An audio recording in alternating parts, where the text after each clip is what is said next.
Terima kasih Anda masih bersama kami. Pemirsa, tabir peristiwa penembakan eksit tol Bintaro perlahan mulai terkuak.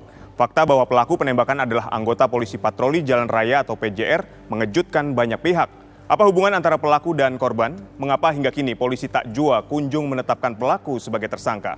Berikut ulasan khas ragam perkara dalam tajuk penembakan eksit tol Bintaro, siapa salah?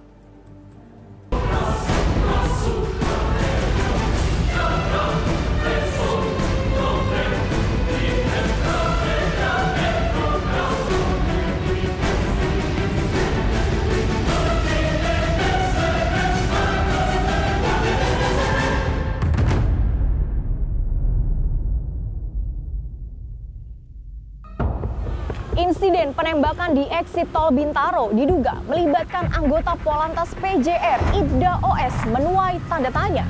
Apakah tembakan yang dilayangkan sudah sesuai dengan prosedur yang berlaku? Atau benar adanya dugaan dalam kondisi terhimpit dibuntuti oleh orang misterius?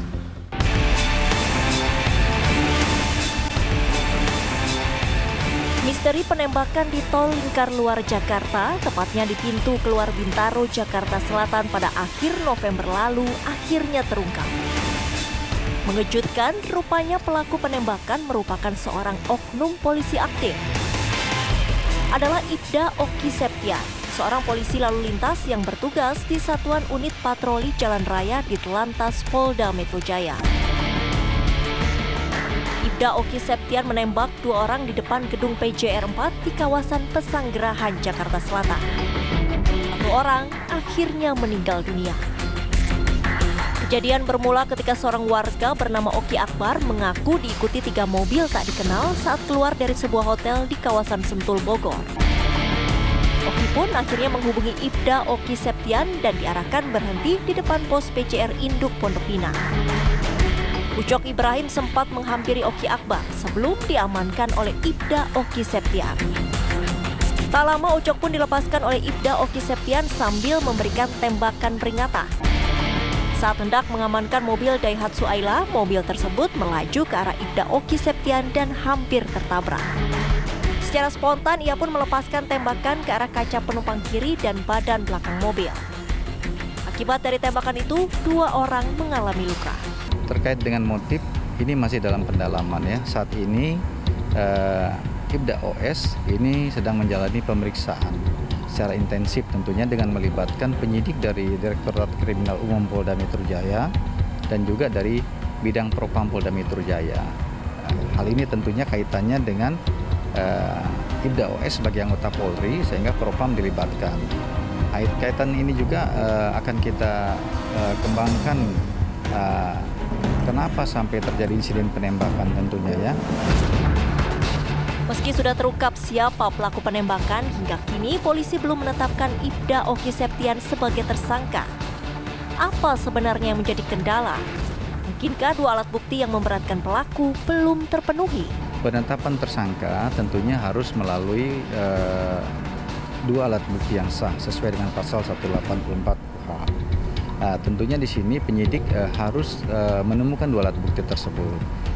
Saat ini penanganan kasus ini sedang ditangani secara serius dan profesional tentunya ya.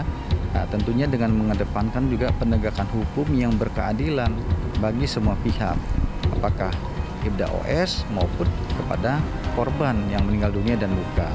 Nah, disinilah nanti penyidik tentunya harus hati-hati ya, harus betul-betul yakin apabila ingin menetapkan tersangka dan sebagainya. Bahwa menurut saya bukan kesulitan, tetapi memang ada proses yang harus dilewati. Karena penetapan tersangka itu sesuai dengan KUHP harus ada minimal 2 alat bukti, minimal 2. Dan itu tidak bisa asal-asalan karena konsekuensinya panjang. Nah, sehingga waktu itu kami juga menyarankan Kompolnas agar sesegera mungkin dilakukan rekonstruksi. Karena dari situlah akan ketahuan bagaimana awalnya, bagaimana prosesnya, apakah benar dia melakukan penembakan itu karena terancam, bagaimana bentuk ancamannya, lalu situasinya itu akan semuanya terdeteksi ketika rekonstruksi. Kondisi kejiwaan Ibda Oki Septian saat insiden penembakan di eksit tol Bintaro pun dipertanyakan.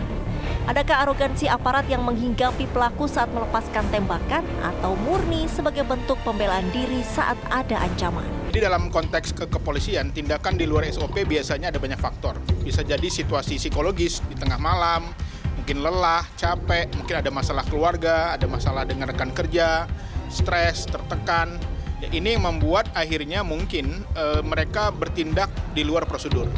Untuk itu, Kabid Propam saya kira harus memeriksa ini secara forensik, apa kira-kira yang melandasi kenapa anggota ini bertindak di luar prosedur. Ibda OS ya pada saat kejadian ini kondisinya baik-baik saja, stabil ya, terkait dengan kepemilikan senjata tentunya yang dimaksud ya. Jadi anggota Polri yang memiliki senjata tentunya adalah anggota yang sehat jasmani dan rohani.